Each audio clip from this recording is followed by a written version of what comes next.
నమస్తే, welcome to iDream. నేను మీ మాధురి. కేరళలోని వాయనాడు అంతులేని విషాదానికి కేంద్ర బిందువుగా మారింది. వరుసగా 4వ రోజు సహాయక చర్యలు చురుగ్గా కొనసాగుతున్నాయి. కొండ చర్యలు విరిగిపడ్డ ప్రాంతంలో తవ్విన కొద్దీ శవాలు బయటపడుతున్నాయి.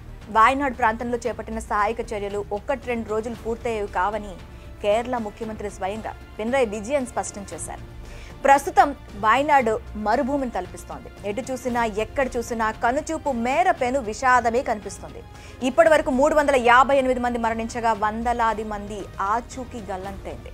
ప్రస్తుతం థర్మల్ స్కానర్లతో శిథిలాల కింద ఉన్న వారిని గుర్తించే ప్రయత్నం చేస్తున్నారు.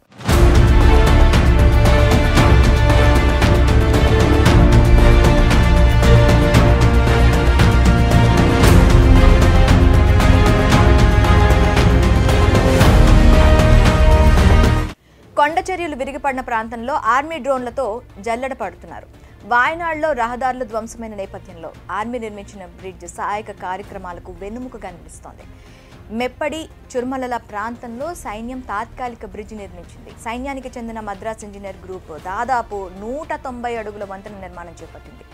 ఎంతో ఘోరమైన విపత్తు సృష్టించిన ఈ విలయం నుంచి బాధితులను కాపాడేందుకు సహాయక చర్యల్లో భాగంగా నిర్మించిన బ్రిడ్జితో ఆర్మీ మేజర్ సీతా షాల్కే వార్తల్లో నిలిచారు.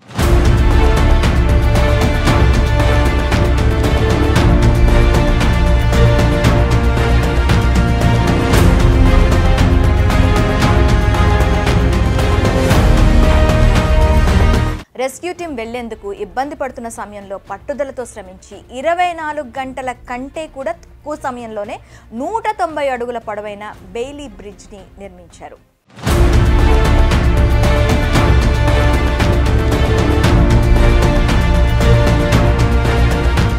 మేజర్ సీతా షాల్కే అలాగే మేజర్ అనీష్ ఆధ్వర్యంలో బృందం చేసిన కృషి ప్రత్యేకంగా నిలుస్తోంది. వంతెన నిర్మాణం జూలై 31వ తేదీ రాత్రి 9 గంటలకు ప్రారంభించి మరుసటి రోజు అంటే ఆగస్టు 1వ తేదీ సాయంత్రం 5:30 కల్లా పూర్తి చేశారు. ఇలా బ్రిడ్జి నిర్మాణం సకాలంలో పూర్తి చేయడానికి మేజర్ సీతా షాల్కే బృందం సభ్యులు అనేక సవాళ్లను ఎదుర్కోవాల్సి వచ్చింది. ఎన్ని సమస్యలు ఎదురైనప్పటికీ కూడాను ఆ బ్రిడ్జిని కంప్లీట్ చేశారు. ఈ వంతెన నిర్మాణం ద్వారా ప్రభావిత ప్రాంతాలకు రవాణా సులభతరం చేశారు. అలాగే సహాయక చర్యల్లో కూడాను వేగం పెరిగింది. బ్రిడ్జిపై నుంచి సహాయక సామగ్రి నిత్యావసర వస్తువులు తరలించేందుకు సహాయక సిబ్బందికి వీలు కలుగుతోంది. రియల్ హీరో కాదు, నిజంగానే రియల్ హీరో అనిపించుకున్నారు కేరళ నటుడు మోహన్ లాల్. వాయనాడు వరద బాధితుల కోసం స్వయంగా గ్రౌండ్లోకి దిగారు. సీఎం సహాయ నిధికి ఆల్రెడీ 25 lakhs విరాళం అందించారు మోహన్ లాల్. ఇప్పుడు నేరుగా రెస్క్యూ టీమ్ ఆపరేషన్లు కూడా ఆయన జాయిన్ అయ్యారు. గౌరవ లెఫ్టినెంట్ కర్నల్ హోదాలో సహాయక చర్యల్లో ఆయన పాల్గొన్నారు.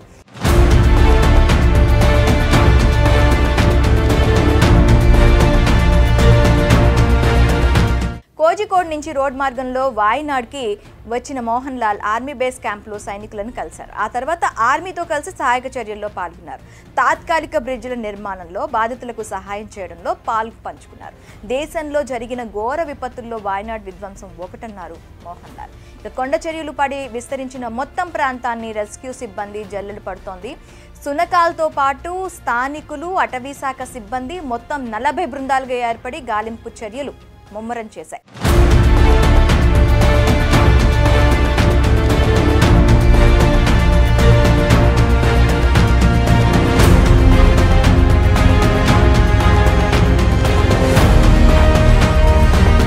అయితే కొండ చర్యల ప్రభావిత ప్రాంతాలను 6 జోన్లుగా విభజించి సహాయక చర్యలు చేపడుతున్నారు. 2018లో 500 మందిని బలిగొన్న భారీ వరదల తరువాత కేరళలో సంభవించిన అత్యంత ఘోరమైన ప్రకృతి విపత్తిది.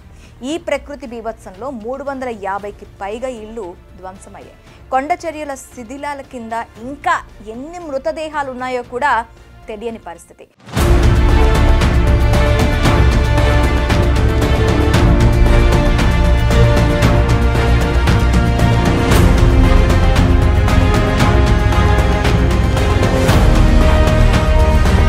వారం రోజులుగా వాయనాడులో వర్షం కురుస్తూనే ఉందని, సహాయక చర్యలకు ఆటంకాలు ఎదురవుతూనే ఉన్నాయని రెస్క్యూ సిబ్బంది చెప్తున్నారు.